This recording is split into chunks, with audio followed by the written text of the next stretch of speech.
D'ici 2017, la Chine deviendra le plus important marché du cinéma au monde, devant les États-Unis. Toutefois, il ne s'agit que de la pointe de l'iceberg. Le revenu des Chinois a augmenté ainsi que la demande pour toute forme de divertissement culturel, des films à la télévision, aux livres et à la musique. Ils connaissent tous une croissance importante et les capitaux affluent. Depuis plusieurs décennies, les superproductions hollywoodiennes captivent l'imagination et le porte-monnaie des Chinois. À l'heure actuelle, cette tendance s'inverse. Grâce aux films locaux, le box-office chinois a pulvérisé le record mondial des ventes dès la première semaine. Une comédie burlesque portant sur des sirènes, réalisée par le légendaire cinéaliste et le comédien hongkongais Stephen Chow, a engrangé plus de 2,8 milliards de yuans au box-office. C'est une histoire simple, elle parle de la bonté du cœur et de l'amour invincible. On a fait preuve d'énormément de créativité dans le processus de réalisation du film.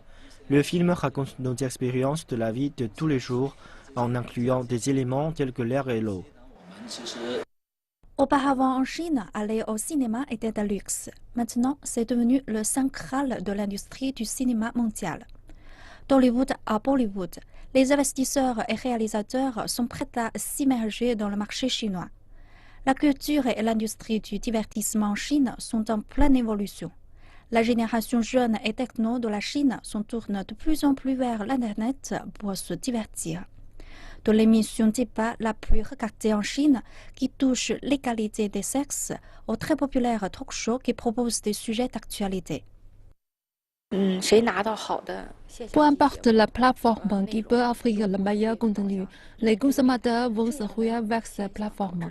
Cela signifie que les capitaux et l'expérience en production audiovisuelle ne feront pas d'efforts.